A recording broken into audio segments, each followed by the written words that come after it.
Video किसी भी उम्र का व्यक्ति या बच्चे देख सकते हैं। क्या आप जानते हैं तेज गर्मी में आपका शरीर खुद ही आपको धोखा देने लगता है। 40 सेंटीग्रेड के बाद दिमाग उबलने लगता है, पसीना रुक जाता है और जानलेवा हीट स्ट्रोक आपको चुपचाप मार सकता है। लेकिन घबराएं नहीं, क्योंकि आज हम बताएंगे इसके पीछे का साइंस और बचने के पक्के तरीके बिल्कुल वैज्ञानिक ढंग से। तो बने रहिए इस वीडियो के साथ अंत तक।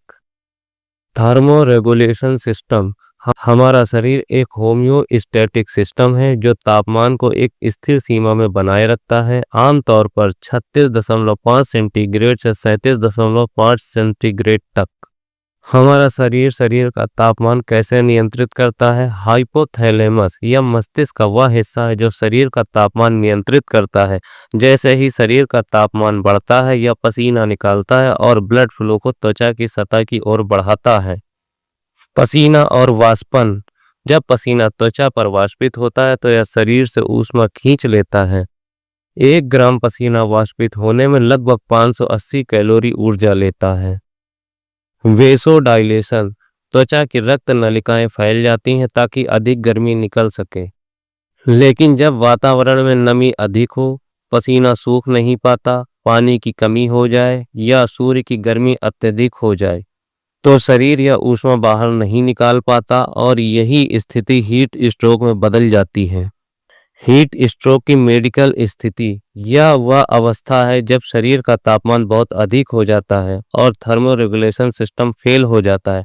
जब यह 40 सेंटीग्रेड या 104 फ़ारेनहाइट या उससे ऊपर चला जाता है और पसीना बंद हो जाता है तो यह हीट स्ट्रोक कहलाता है।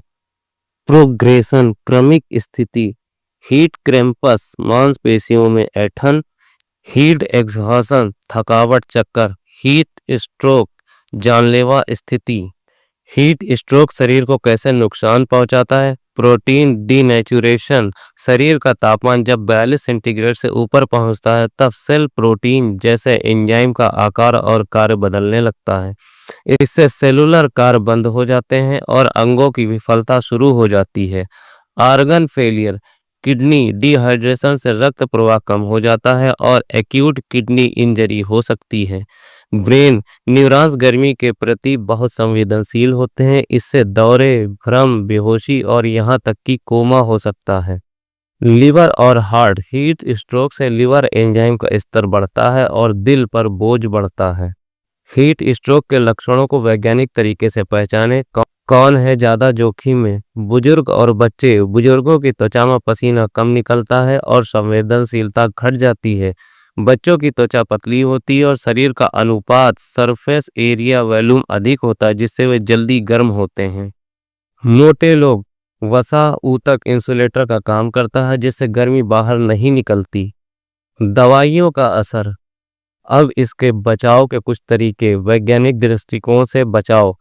जल और इलेक्ट्रोलाइट संतुलन। 1 लीटर पानी में 1 चम्मच नमक और 4 चम्मच चीनी डालकर घरेलू ORS बनाएं या नारियल पानी, नींबू पानी, छाछ। यह शरीर को डिहाइड्रेट करते हैं। पर्यावरणीय संरक्षण। घर की खिड़कियों पर एल्युमिनियम फॉइल या सफ़ेद पर्दे लगाएं जो सूरज की किरणें परावर्तित करें। बाहरी क्रिया में बदलाव। सुबह 6 से 10 बजे और शाम 5 बजे के बाद ही बाहर निकलें। छाते और टोपी का प्रयोग करें। यह UV और IR किरणों से बचाव करें। भोजन में परिवर्तन। खीरा, ककड़ी, खरबूजा, तरबूज जैसे फल 90% से अधिक जल से बने होते हैं। मिर्च, मसाले, तले भोजन और कैफीन से परहेज करें। Biotechnological innovation. Smart cooling vest. ये फेस चेंज मटेरियल का उपयोग करते हैं जो गर्मी अवशोषित कर शरीर को ठंडा रखते हैं। वेरिएबल सेंसर्स, जो शरीर का तापमान और हाइड्रेशन स्तर मॉनिटर करते हैं।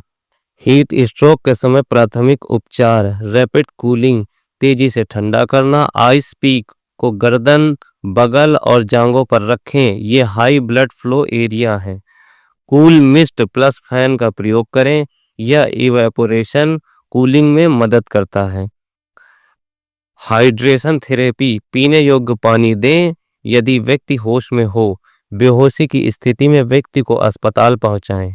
हीट स्ट्रोक को केवल सावधानी से नहीं बल्कि वैज्ञानिक समझ और सतर्कता से रोका जा सकता है। यह कोई साधारण गर्मी नहीं बल्कि शरीर की बायोलॉजिकल लिमिट्स को पार करने वाली आपातकालीन स्थिति है।